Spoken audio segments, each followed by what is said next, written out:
Medical college ആശുപത്രിയിൽ ഗുരുതര കൃത്യവിലോപമെന്ന് ആരോപണം. കൂട്ടിരിപ്പുകാരെ കൊണ്ട് രോഗിയുടെ മുറിവുകൾ ഡ്രസ് ചെയ്യിപ്പിക്കുന്നതായി പരാതി.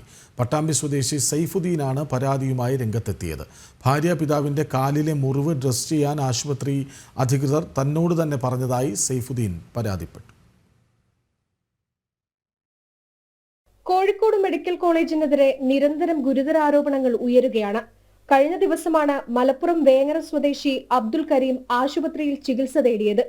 ചികിത്സയ്ക്കിടെ കാലിലെ പഴുപ്പ് മൂർച്ഛിച്ചതോടെ കാൽ മുറിച്ചു മാറ്റേണ്ടി വന്നു.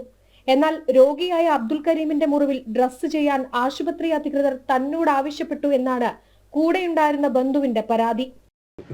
ഡ്രസ്സിങ്ങും കാര്യങ്ങളൊക്കെ നമ്മൾ തന്നെ ചെയ്യുന്നത്. അവർ ഇന്ന് തന്നെ ചെയ്തോന്ന് അവർ നമ്മളെല്ലാം ഏൽപ്പിക്കുക. അവരുടെ ഡ്യൂട്ടി അവർക്ക് വീട്ടിൽ പോകണം. ഡ്രസ്സിങ് വേറെ നമ്മളെ കൊണ്ട് ചെയ്യിപ്പിക്കുന്നുണ്ടല്ലോ. ഫസ്റ്റ് ഡ്രസ്സിങ് അവരിതൊക്കെ ഈ മുറിവുള്ളതൊക്കെ ചോദിച്ചു നോക്ക്. ഈ 14-ാം വാർഡിലൊക്കെ ഒന്ന് വന്ന് നോക്ക് നിങ്ങൾ. വലിയ മെയിൻ ഡോക്ടർ വരുമ്പോൾ ഇവർ പിന്നാലെ കുറേ ബുക്കും. ഇവിടെ ഉള്ളത് നേപ്പാളി, ബംഗാളി, മറ്റേ ഹിന്ദി, ഗുജറാത്തി, തെലുങ്ക്, ഇതൊക്കെയാണ് ഡോക്ടർമാർ. ഇവർക്ക് ഈ മലയാളം അറിയുള്ളൂ ഈ പെണ്ണുങ്ങൾക്കൊക്കെ. ഇൻഷുറൻസിൽ ലഭിക്കേണ്ട പല മരുന്നുകളും കൃത്യമായി ലഭിക്കാറില്ലെന്നും വൻതുക കൊടുത്ത് പുറത്തുനിന്ന് മരുന്നുകൾ വാങ്ങേണ്ട ഗതികേടാണെന്നും സൈഫുദ്ദീൻ പറയുന്നു. 7 രൂപയ്ക്ക് ആശുപത്രിയിൽ നിന്ന് ലഭിക്കുന്ന ഷുഗർ സ്ട്രിപ്പിന് ആശുപത്രിക്ക് പുറത്തുള്ള മെഡിക്കൽ സ്റ്റോറിൽ വില 20 രൂപയാണ്. മെഡിക്കൽ സ്റ്റോറുകളെ സഹായിക്കാനുള്ള ശ്രമം ആശുപത്രിയുടെ ഭാഗത്തു നിന്ന് ഉണ്ടാകുന്നു എന്നും പരാതിയുണ്ട്. ഈ ഷുഗർ നോക്കുന്ന സ്ലിപ്പ് ഇതിൻ്റെ ഉള്ളിൽ നിന്ന് കിട്ടും. ഇൻഷുറൻസിൽ നിന്ന് 7 രൂപ 20 പൈസ ഉള്ളൂ. ആ സാധനം ഒരു വിധമുള്ള ആൾക്കാർക്ക് ഒന്നും അറിയില്ല. ആ സാധനം മെഡിക്കൽ സ്റ്റോറിൽ പോയി കഴിഞ്ഞാൽ 20 റുപ്യന്. അപ്പോൾ എത്ര റുപ്യ പേര് ലാഭം എടുക്കണത്?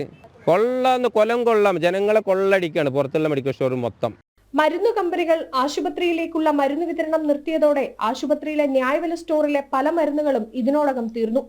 ഇനി അവശേഷിക്കുന്നത് ഏതാനും ചില മരുന്നുകൾ മാത്രം. അതുകൂടി തീർന്നാൽ രോഗികൾക്ക് മരുന്നിന് ആശുപത്രിക്ക് പുറത്തെ മെഡിക്കൽ സ്റ്റോറുകളെ പൂർണ്ണമായും ആശ്രയിക്കേണ്ടി വരും.